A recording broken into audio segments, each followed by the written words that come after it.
Once, while Christianity was young, and the disciples of the Master still walked the earth, there was a beautiful soul who dedicated his life to the search for the face of Christ. For one night, while lying in the stone cell where he had been cast by the pagan emperors, his spirit broken and his mind reeling with uncertainty, a wondrous vision appeared to this yearning one, who had for so many years been sickened by the world's woe. On the wall of his stone cell, a great light appeared, and in its center gleamed the face of Christ, surrounded by a golden halo of glory. On the Master's brow was the wreath of thorns, and his great eyes, though filled with mortal agony, shone with divine compassion. From that day on, the soul of the Christian was filled with but one desire.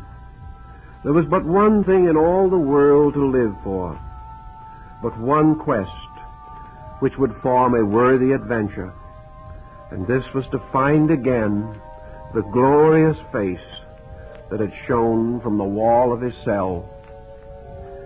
In some mysterious way, he was released from the prison, and taking his staff in hand, he vowed he would wander the world until he found again the face of his Master. Though the quest be long, though suffering and privation stand in the way, he resolved that nothing should deter him from this one thing to which his soul aspired. His travels took him into distant countries, through snowy wastes and over desert sands. Amid all the people of the world, he sought the face of the one he loved. One day, while wandering in a distant land, he heard of a wise one, who, it was said, lived in a tiny hut made of the leaves of trees by the side of a great cliff, at whose base a mountain stream ran to the sea. After searching for many days in a strange and broken country, where it seemed that the gods of creation had hurled great rocks at the demons of darkness, the wanderer found the hut. In answer to his gentle tap upon the door, an aged figure appeared and asked in kindly tones, with deep sympathy in his voice, what the wanderer sought. The Christian, hungering for the kindness and sympathy so long denied, poured out from his heart to the kindly ears of the aged one his tale of anguish and disappointment. "My child," answered the aged one to the question the seeker had so often asked, "you seek to find the face of your Master. You seek to know where they have laid the Christ. But when they went to his tomb, they found it empty. You are right, my son. He has not gone far away. He is near. And if you know where to seek truth, you shall find him and know his ways. Here is a little vial. In it is a mystic fluid which was prepared by the Essenes, the holy men of Mount Taba. It is called the drink of the gods. If you but taste it, to you it shall be given to find the thing that you seek." He handed the little glass to the lonely pilgrim, who with a blessing of thanks accepted it. But the philosopher raised his hand in warning. "Wait. One other thing you must know. One thing you must promise, before it shall be given to you to drink this mystic draught. Whatever you see, reflecting this face, the face of Christ, that you must serve.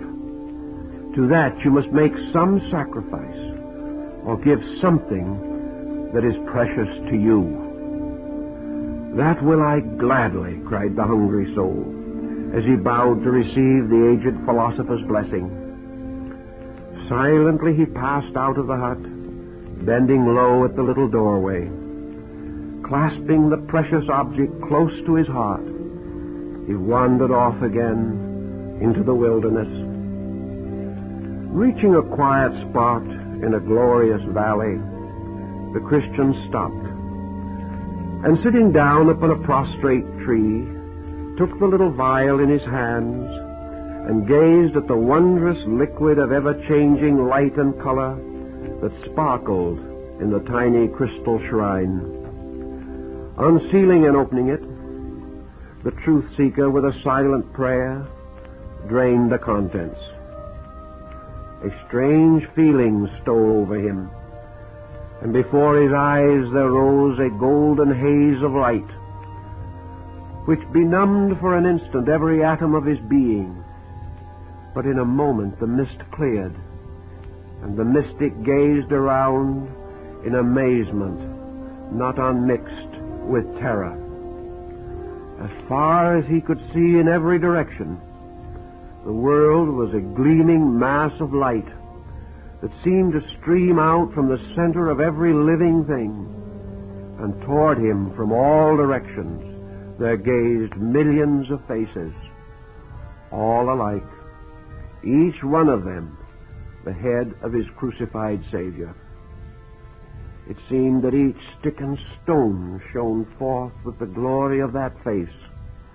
Each bird and tree poured out its soul through those two sorrowful eyes and the glorious radiance of the light. The Christian fell upon his knees in prayer, for even the grains of sand on which he walked shone forth with the glorious countenance of his Lord.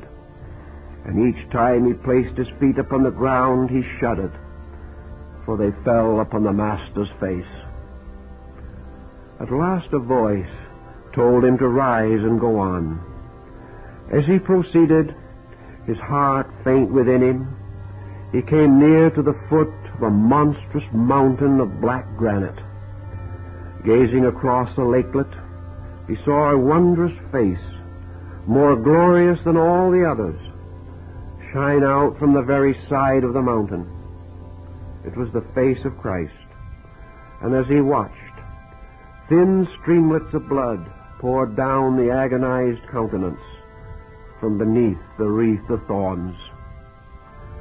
The mystic stretched out his arms with a single cry, "Messiah!"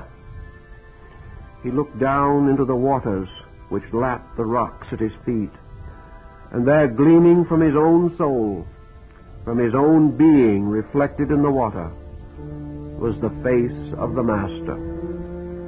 Each way he turned, the faces gazed at him. Even the air seemed filled with millions of them.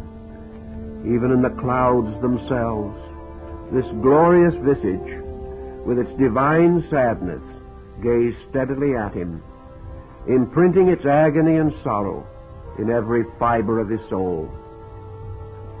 At last he could endure it no longer. Those eyes burned into his very being. They seemed to reproach him, and yet were filled with sweetness and with love. With a great cry, he raised his arms before his face and plunged headlong into the waters at his feet. He seemed to be twisting and floating in the midst of an endless darkness. Slowly he ceased to move, and at last the gray lights of earth began to flicker around him. He awakened and found himself sitting on the little plateau where he had come to drink of the crystal liquid in the tiny vial. The realization of what he had sought filled his soul with a truer understanding of the mystical Christ, and while the faces no longer gazed out at him, wherever he went, he could feel their presence, and at last he realized where his Master had been laid.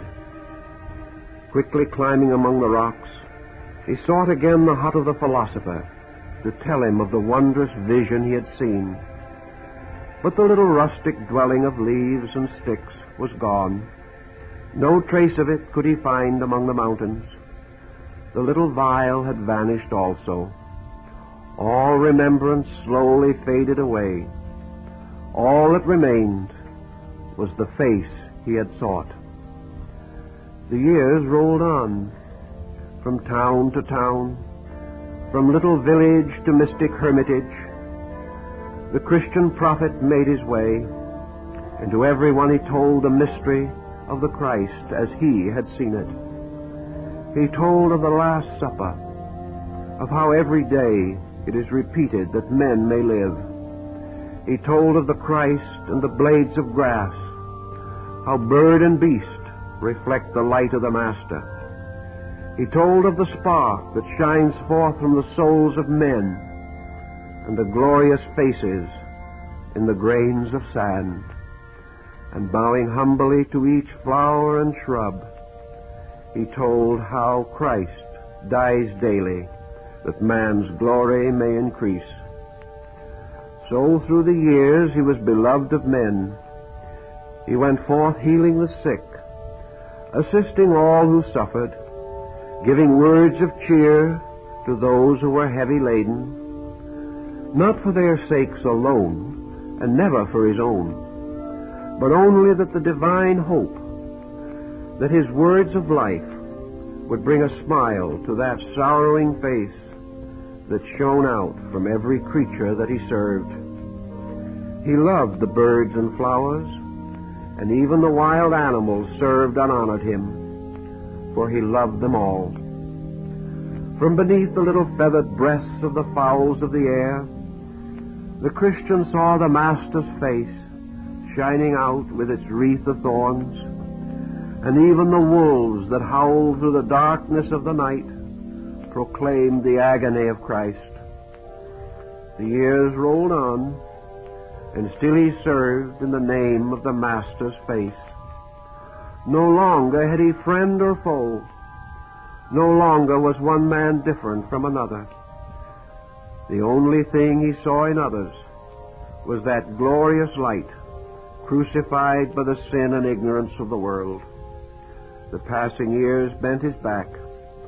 The steps once strong and steady grew weak and halting.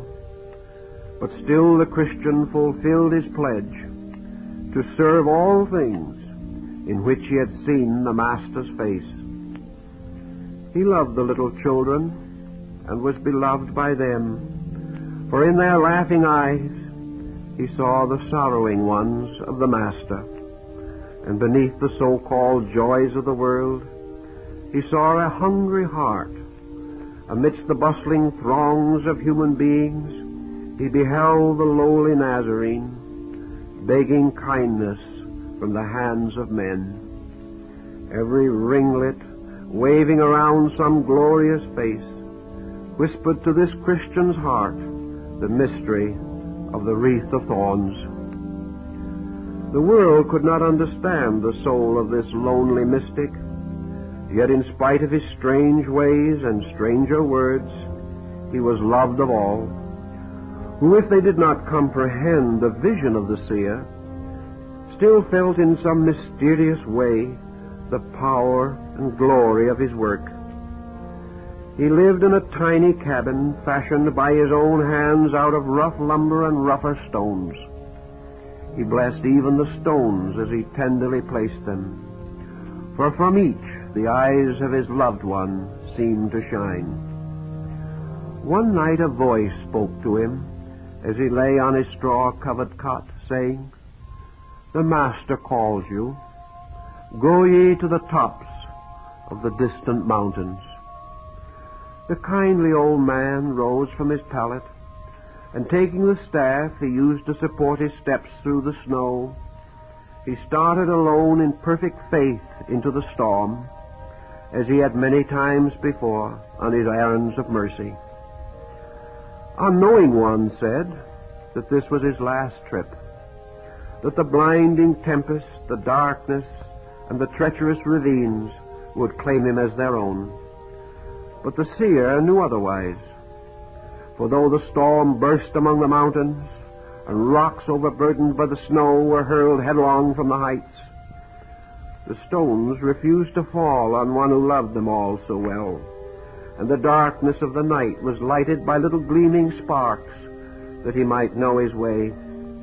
The wild creatures of the wood came forth and guided him, and as he wandered through the darkness, the blizzards and the snow, he raised his eyes to heaven, saying, "Father, why dost thou so protect me?" And the answer came, "I do not. The love that thou hast given forth serves thee in thine extremity." Once again the aged Christian stood as he had that wondrous night when he drank the liquid from the mystic vial the philosophers had given him. The rocks and snow gleamed again with the glory of their Lord, their radiance softened by the divine face he had served so long among men. But now the wreath of thorns was gone. It was no longer the face of agony, but one of sweet peace and divine encouragement. "O Master," cried the old man in ecstasy, "have I helped to bring to thy face this smile?" And as far as the light could go, the millions of faces nodded in reply. The old Christian sank upon his knees, crying, "O Father, I thank thee, for my life indeed has not been in vain. My labors have had their reward. No greater than this could any man desire, for I have seen my Messiah smile." Then the great blizzards, so long hanging over the mountains, burst upon the lonely traveler, beating upon him with swirling sheets of snow and rapping hail, which, striking the rocks, broke and scattered like pebbles about him. For a little way the solitary figure struggled against the elements, but at last sank by the wayside.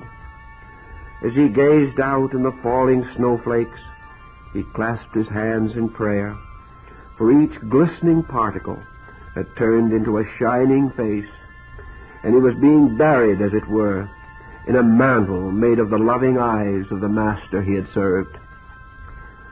Suddenly a great hush fell over the mountains, and out of the heart of the storm appeared a celestial, white-robed figure, whose hands stretched forth to bring peace to the world. Slowly the faces vanished from the wood and stone, and the light gathered around the single stranger who was coming through the night. But with a cry of divine joy, the aged Christian staggered to his feet, and half falling, half running, with hands outstretched, he rushed toward the approaching figure. At last the glory of his work was crowned, for the wondrous form walking toward him was that of the Christ he so long had served.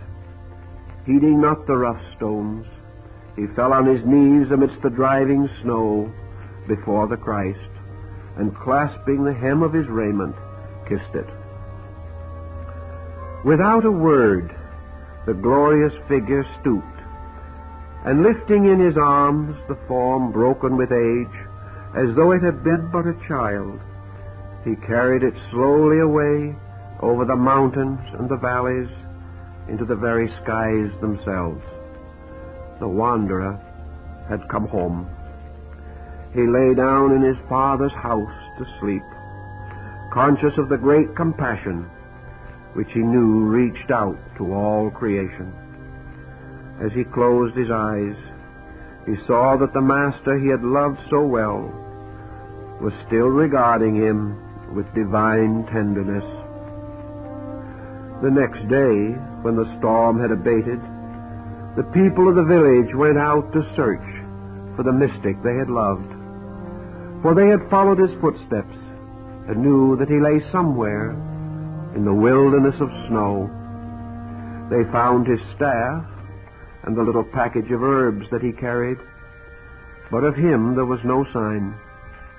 Sadly they shook their heads and pointed to the great ravines and steep precipices and rushing waters beneath, for they did not know that the old man was at last one with the face he had sought.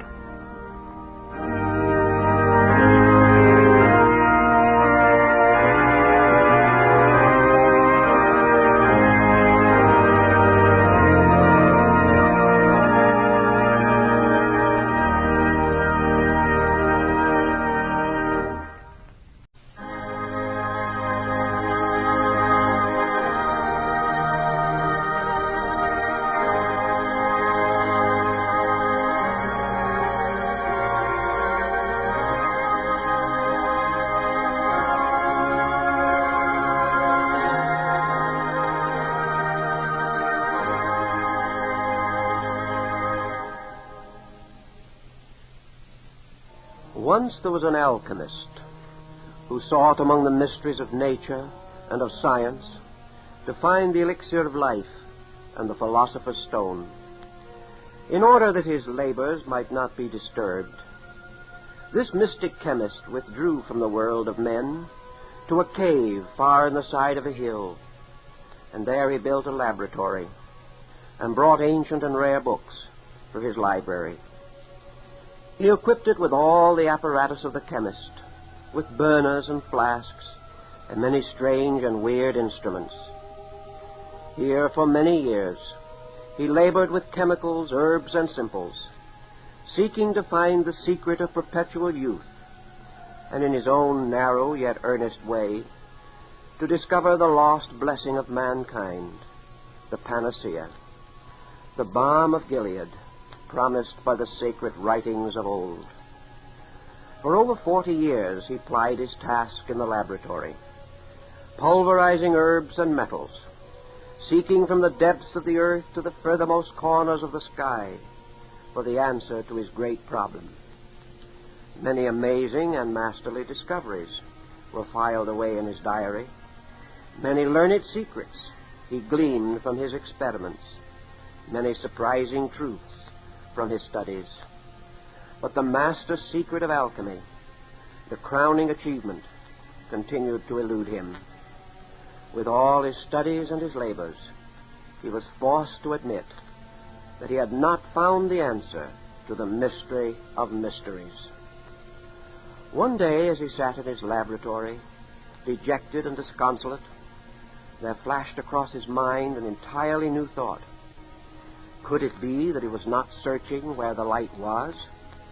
Could it be that these ancient writers, these honored scientists, had themselves failed, and that only a blind alley was disclosed to those who studied their works?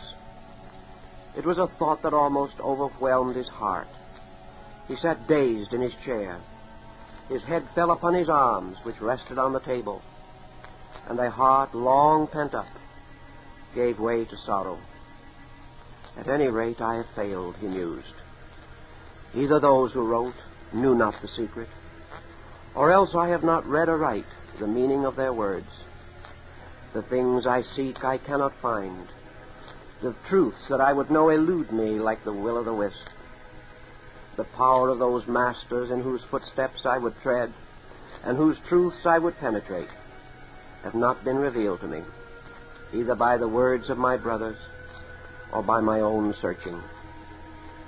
Then another thought dawned upon his soul.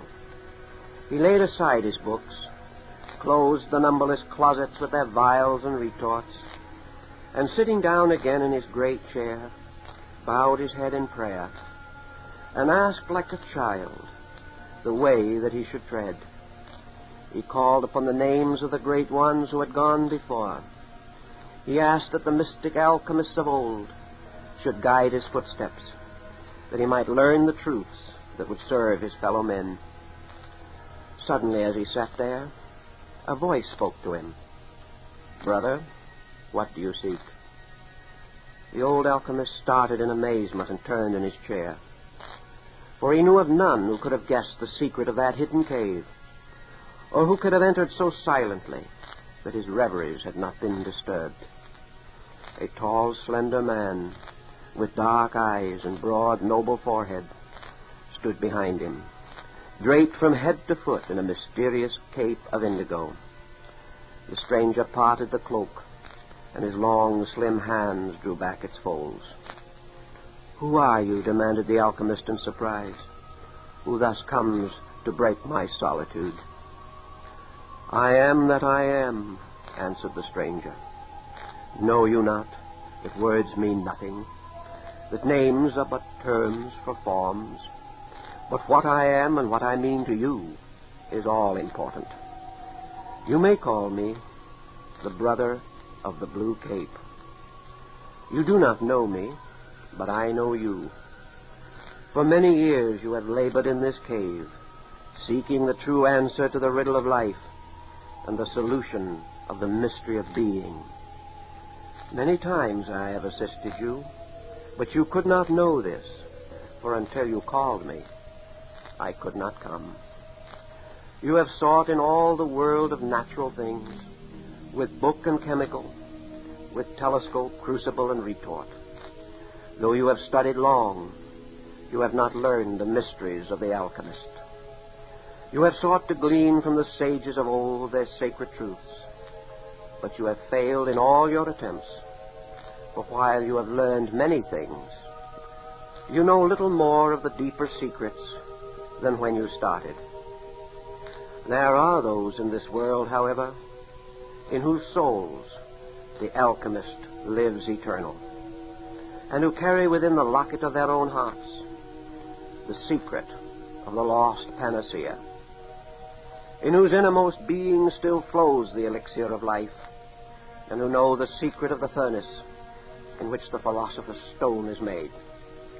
Lay aside your books and your alembics for a moment, and learn of the path that leads to the light. The old alchemist leaned back in his chair, his eyes fixed on the face of the intruder. The brother of the blue cape crossed, and sitting down beside him, spoke in soft, musical tones, which comforted the heart of the lonely seeker, and illumined him with the light he had looked for so long.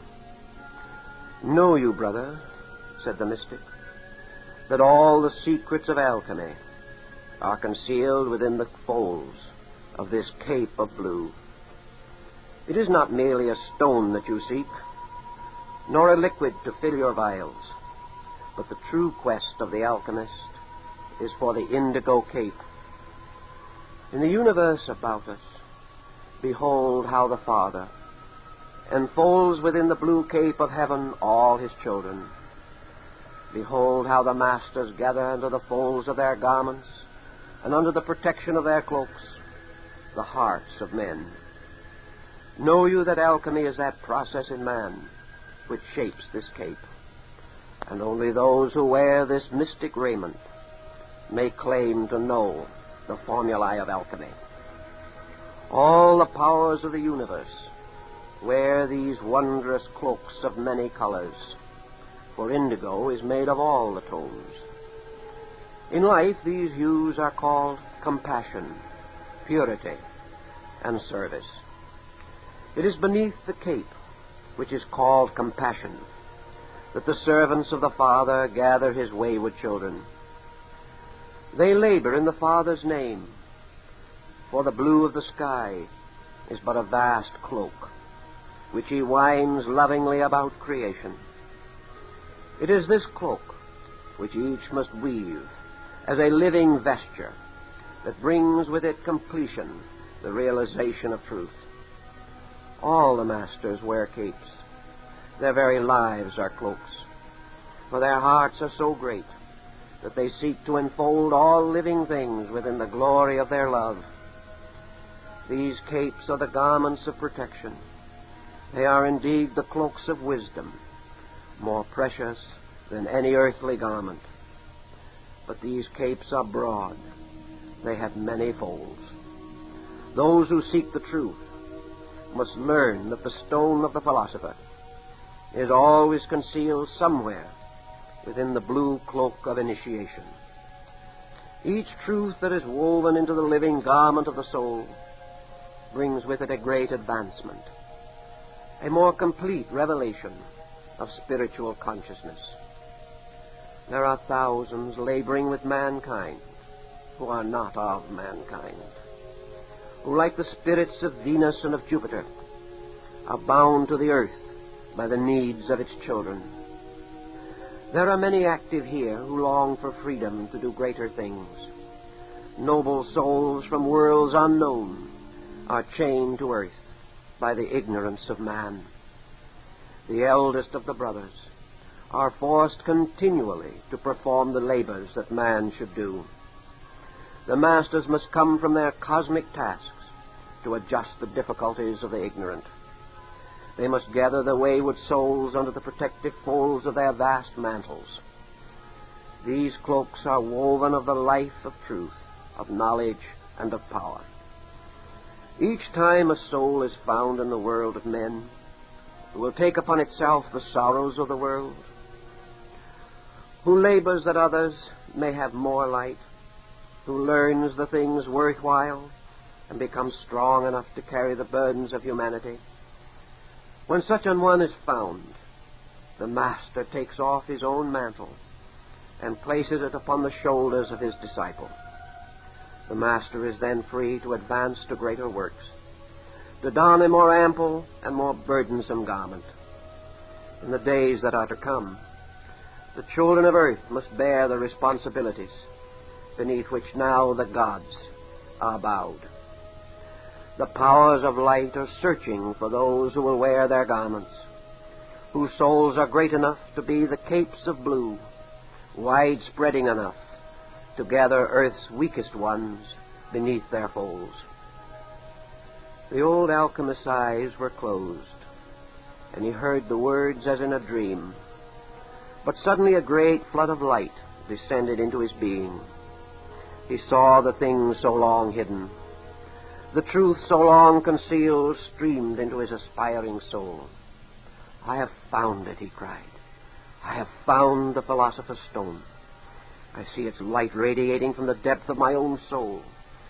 I have found the elixir of life as it pours upon me from the rivers of living water.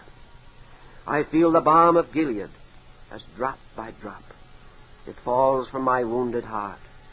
I see, I see." "You have seen well," answered the mystic, as he sat enfolded in his mantle.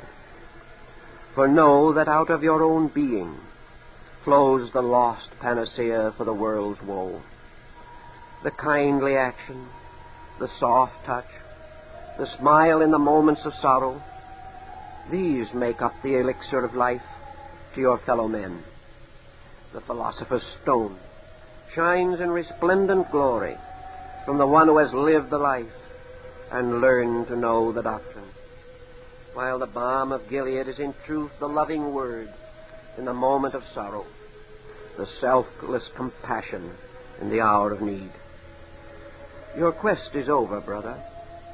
You have found those things for which you sought. Your years of labor have their reward. Your diligence has not been in vain. Now what will you do with it? How will you use the precious secrets which have been disclosed to you?" The old alchemist rose to his feet, his eyes alight with a strange glow which revealed the glory of the light within. His tottering footsteps grew stronger, as though indeed he had found the fountain of eternal youth. His shaking hands grew steadier, while he straightened himself and pointed toward the villages outside the cave. "I'm going back again," he cried. "All these years I have hidden myself away in this cave under the hill. But now I see that my place is in the world. I'm going back to tell all the truth that you have unveiled to me. I will go out to live the Philosopher's Stone. Of the elixir of life and the balm of Gilead I will give to all mankind, rich and poor, young and old, and of whatever caste, whatever creed. They shall see the light that I have found. They shall also know how I found it. The gods have been gracious and have given me the treasure I sought, and now I dedicate these treasures to the service of men." The stranger of the blue cape smiled, and taking the old man by the shoulder, led him back to the chair, saying, "Sit down and rest. You have found the object of your quest, and your soul is filled with great compassion. You shall indeed serve your brother men to the glory of your God and the liberation of the masters." Slowly the old man's head sank upon his breast. His heart, beating fast with the glory of his great discovery, was quieted by the hand of the Master. The mystic stood over him, while the old alchemist slept as peacefully as a child. "Rest, brother," whispered the mystic, "for your quest has been long and the search intense. Rest, for before you are labors eternal. You are now coming to the day when for you rest shall be no more. Sleep, for the eyes now closed will be open for ages. Be happy now, for before you on distant Calvary rises the shadow of a cross. The mystic sank on his knees, and clasping his hands, raised his eyes to heaven, praying, Father, I thank thee that another has found the light, that a soul long wandering has taken the path which leads to liberation. I thank thee that I have been freed for a greater task. I thank thee, Father, that this soul has found this day the thing it sought. And, O God eternal, help me in my endless search for the keys to the mysteries. In the name of thy blessed Son. The Master rose, and taking off his mantle of indigo, laid it over the shoulders of the sleeping alchemist. Here, brother, is the garment that I have worn. But a short time ago I gathered you in its folds. Now I give it to you with all its joys, with all its sorrows. Under its folds gather you the souls of men, in the name of the Great One, whose blue cape envelops creation. The mystic then walked slowly from the cave, his face calm with peace and divine compassion. He raised his eyes once more to the light streaming from the heavens. Father, I am ready for thy greater works. From somewhere, 2 hands reached down, and a great cloak of blue fell upon the mystic's shoulders, far more voluminous, far more cumbersome than the other. He staggered under the weight of its massive folds, as the Christ staggered beneath the weight of his cross. But with a strength divine he rose, and spreading wide the folds which seemed to carry within them the whole creation, he cried out with a joyous voice to the world in pain, Come unto me, all ye who labor and are heavy laden, and I will give you rest. With this great cape, protecting and concealing thousands of living creatures, the mystic floated silently over the world, gathering under the folds of his garments the souls of men. The alchemist had taken the lesser task and freed the master for a greater. When the old alchemist awoke, he could discern no garment of blue, but his soul, wakened by its vision, had become invested in the indigo cape of compassion, which forever unfolds the sorrows of the world.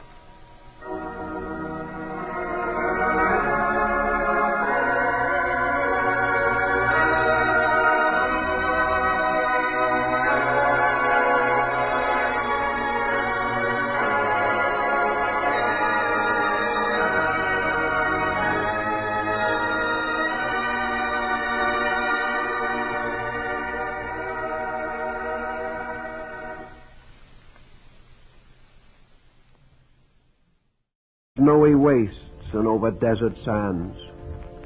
Amid all the people of the world, he sought the face of the one he loved. One day, while wandering in a distant land, he heard of a wise one, who, it was said, lived in a tiny hut made of the leaves of trees by the side of a great cliff, at whose base a mountain stream ran to the sea. After searching for many days in a strange and broken country, where it seemed that the gods of creation had hurled great rocks at the demons of darkness, the wanderer found the hut. In answer to his gentle tap upon the door, an aged figure appeared and asked in kindly tones with deep, there was but one thing in all the world to live for, but one quest which would form a worthy adventure, and this was to find again the glorious face that had shone from the wall of his cell. In some mysterious way, he was released from the prison, and taking his staff in hand, he vowed he would wander the world until he found again the face of his master. Though the quest be long, though suffering and privation stand in the way, he resolved that nothing should deter him from this one thing to which his soul aspired.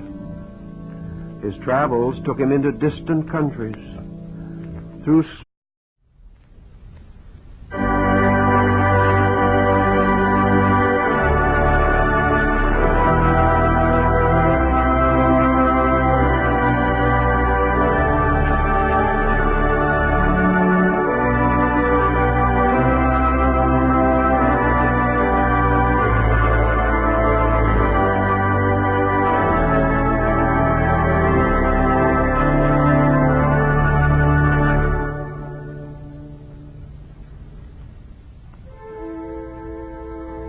Once, while Christianity was young, and the disciples of the Master still walked the earth, there was a beautiful soul who dedicated his life to the search for the face of Christ. For one night, while lying in the stone cell where he had been cast by the pagan emperors, his spirit broken and his mind reeling with uncertainty, a wondrous vision appeared to this yearning one, who had for so many years been sickened by the world's woe.